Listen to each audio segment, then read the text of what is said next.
With me, I've got some of the compadres of the Watershed movement.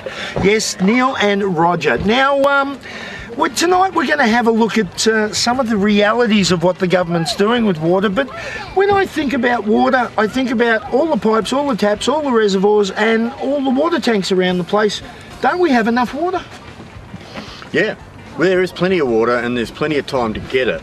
The government's 4 times more water runs off of Melbourne than the government is going to get by desalination and the North-South pipeline. North-South pipes been shown that it's not going to deliver the water that's promised. Desal's 2.5 years away. And there's a whole water future looking the minister in the face, and he's not even turning around to take a look at it. And if anyone still thinking of the environment, the options tick all the boxes there as well. Well, I think of the environment and I think of all those votes for Mr. Garrett, but I'm not going to go there at the moment. But Neil, you're one of those guys who's into little diagrams and facts and figures and all that. What have you got to tell us tonight? Well, the government came up with a water plan that they put to us at the election. It was a sustainable one. It involved recycling and efficiency measures and so on, and that would have pretty much covered us. But they've now dumped in front of that the desal plant and the North-South pipe. Now, in Your Water Your Say, the original group opposing the desal plant did some studies. We found out that the dams would literally be overflowing in 2015, before many of the sustainable options came online at all. So that indicated to us that it was pretty unlikely that they would actually implement these sustainable options if they built the desal plant. Now, this was our research. The government poo-pooed it at the time, but since then they've come up with this. Now, this is Department of Sustainability's own research that shows with the desal plant and the North-South pipeline, the dams will be overflowing. They're saying about 2016 here. And with that water alone, just from the desal plant and the North-South pipe, we will not go back into restrictions for 50 years with no sustainable options. So they're saying themselves effectively that there will be no sustainable options implemented.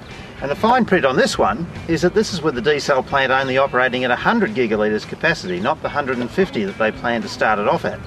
So our group is really concerned that the sustainable options that we really want, everybody really wants, are not going to happen. And worth mentioning, one of them, stormwater. If you don't harvest the stormwater in Melbourne, it washes nutrients into the river, into the bay.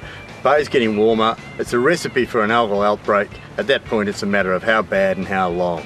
It might just be something that makes you feel a bit sick as you walk across the bridge on your way to work, or it might be the whole port getting clogged up with algae. Yeah, now the sustainable options would actually do something about that. If we implemented stormwater capture, treatment and reuse, it would actually reduce that problem Roger's talking about and give us good water to substitute for what we're currently using. Now, of course, the website is on the screen there, has been for a while, and all the information and contacts are on the website. But what can people do about this? We're here as part of Watershed, making people aware of it. What are we asking them to actively do and be involved in? Well, you need to think about what sort of water supply you want. If you want yet another outfall to the ocean, then go for the desal plant. If you want to cut down on the outfalls and save building another one, save 1 million tonnes of carbon going into the atmosphere, then tell your parliamentarian in your local area that you want sustainable water options, not what the government's currently looking at. So an email, a letter, get proof of your complaint. Get it on paper, get it done, and keep updated onto the website and everything, because Watershed is very active and they're covering a lot of issues. Final words for Melbourne this week, Roger? Well, I think if you're going to ask something of your parliamentarian, it would be whether it's in the government's interest while they're creating an environment for someone to invest billions of dollars in manufacturing water, to actually promote competition for them, or whether they'd just be sitting on it. Yeah. And I think just one word: sustainability. We need to look to our future. There you go. There's another little pearl of wisdom from Watershed. And what are we doing here? Keeping the bastards honest.